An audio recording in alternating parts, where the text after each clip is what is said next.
Fala, galerinha do oitavo ano, sejam todos bem-vindos e todas bem-vindas. Inicialmente quero dizer que é um prazer inenarrável estabelecer esse contato, mas indo para o que realmente interessa, hoje vamos aprender o que é grau de um monômio. Nas aulas anteriores, aprendemos o que era uma expressão algébrica, aprendemos o que era um termo algébrico, o valor numérico de uma expressão algébrica, certo? E hoje vamos aprender, no caso, o que é o grau de um monômio. Por exemplo, o grau de um monômio, no caso, é a soma, certo? Dos expoentes, no caso, das variáveis.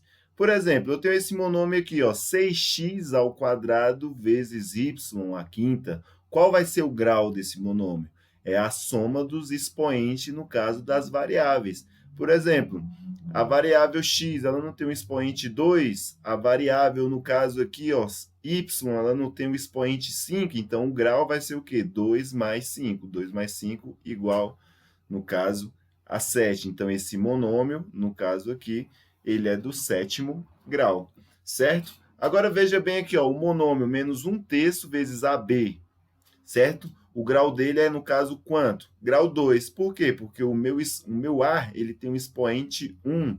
O meu B também tem um expoente 1. Então, 1 mais 1 vai ser igual a 2. Então, esse monômio bem aqui, certo? Ele tem o expoente 2.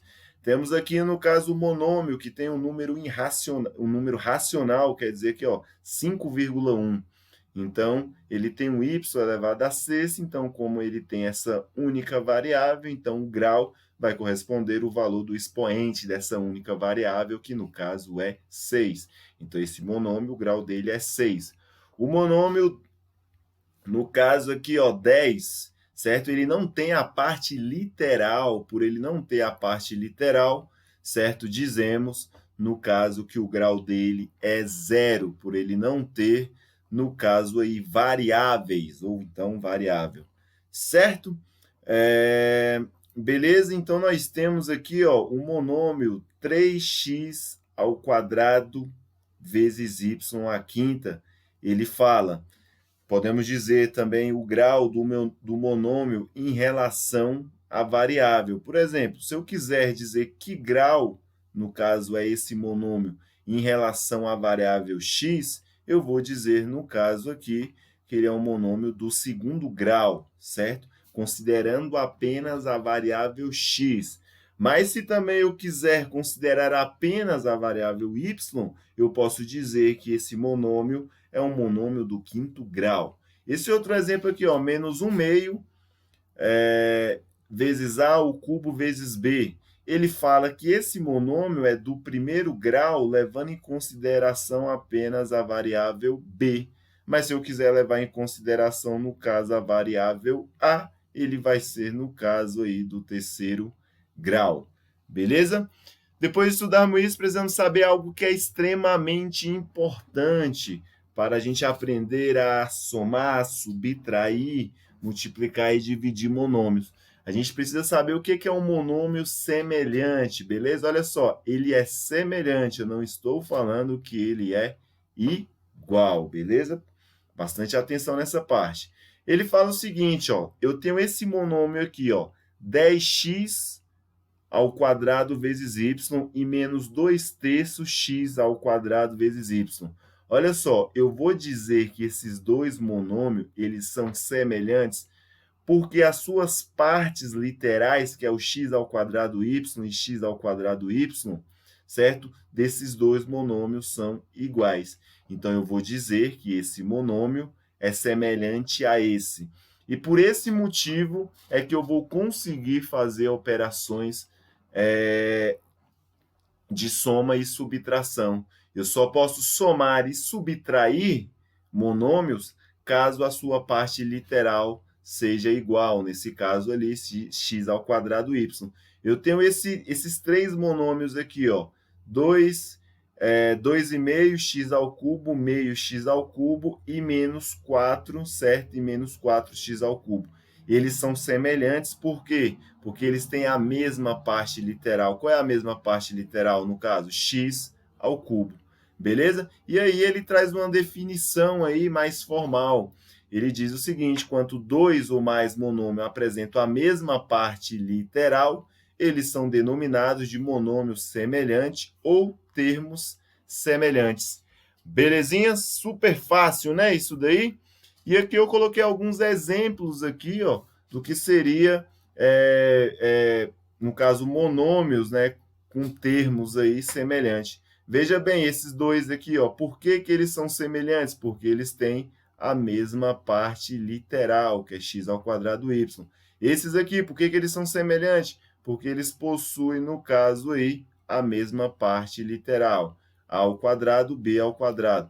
Esses três monômios aqui, ó, por que que eles são iguais? Porque eles têm a mesma parte literal, no caso, que é x ao cubo, beleza? A mesma forma que a gente também consegue identificar que esses monômios aqui, eles não são semelhantes, por quê? Porque esse daqui, ó, ele é x ao quadrado y, que é diferente, no caso, de x y ao quadrado. Então, esses monômios não são semelhantes. O mesmo fato acontece com esse, porque esse é x ao cubo, esse daqui é x ao quadrado e esse é apenas x. Então, eu não posso dizer que esses monômios são semelhantes. Terminado isso, vamos cair aqui agora na parte de adição algébrica de monômios. Para a gente compreender, eu trouxe a seguinte situação, problema, que tem o seguinte comando. Ele fala, qual é o monômio que representa a área do retângulo aqui, ó, do retângulo, ó, A, B, C, D. Eu tenho esse retângulo possui uma área. Então, olha só, ele dividiu esse retângulo em dois. Eu tenho esse número 1 aqui, certo? Esse número 1, e eu tenho o número 2. Então, eu posso calcular a área, no caso desse retângulo número 1, depois eu calculo a área desse retângulo número 2 e somo essas duas áreas. Lembrando que a área de um retângulo é o comprimento vezes a largura. Então, veja bem, para o meu, no caso, retângulo número 1, eu vou colocar assim, ó, para o meu retângulo número 1, a área dele vai ser o quê? O seu comprimento vezes a largura, então seria 5 vezes x. Então, a área do meu monômio número 1 é 5x. Então, ele tem uma área aqui, ó, de 5x. Agora, se eu for calcular, no caso aqui, ó, a área do meu retângulo número 2, a área do meu retângulo número 2 vai ser o quê? 3 vezes a sua largura. Agora, veja bem, aqui mede x, consequentemente, aqui mede x, certo? Então, a área desse polinômio vai ser o quê? 3 vezes x, que no caso vai ser o quê? 3x.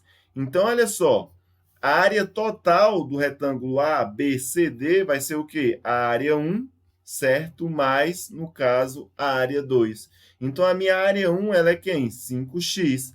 Mas, no caso, a minha área 2. A minha área 2 é 3x. Agora, veja bem, eu posso somar essas duas partes por causa de um único motivo. Que motivo é esse? Por eles serem monômios, certo? Semelhantes. Veja bem, a parte literal desse monômio é x, a parte literal desse monômio também é x.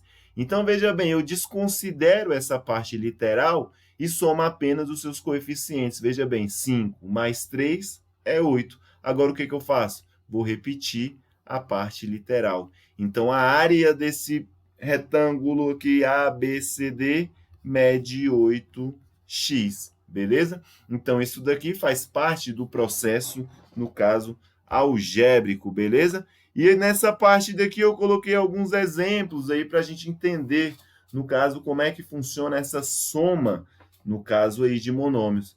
Veja bem, será que eu posso somar esse monômio bem aqui, ó? 7x ao quadrado mais 2x menos 6x ao quadrado. Será que eu posso? Veja bem, a parte literal desse é x ao quadrado. Desse também é x ao quadrado. Desse outro ali também é x ao quadrado. Isso indica, então, que eu posso muito bem somar, no caso aí, esses monômios. Então, veja bem, ó, 7 mais 2, 9. 9 menos 6 é igual a 3. Então, eu vou escrever o 3 e agora eu apenas transcrevo, no caso, a parte literal. Então, a soma desse monômio resulta em 3x ao quadrado. Um outro exemplo, será que eu posso somar e subtrair esse monômio? Vamos ver, olha só a parte literal, xy, xy, xy. Então, veja bem, eles têm as partes literais iguais, ok, positivo, então tem. Então, agora eu só faço, ó, 20 menos 17 dá 3 positivo, certo? 3 positivo. Eu tenho 3, certo? Então, ó, vai dar 3 positivo menos 5. 3 positivo menos 5 vai dar igual a quanto? Menos 2. Então, eu venho aqui e copio, no caso, menos 2. Agora, apenas transcrevo a parte literal. Então, no caso, a soma e a subtração desse meu monômio vai dar, no caso, menos 2xy. Beleza, galerinha? Era isso que eu queria trazer para vocês. Muitíssimo obrigado e até a próxima. Fui!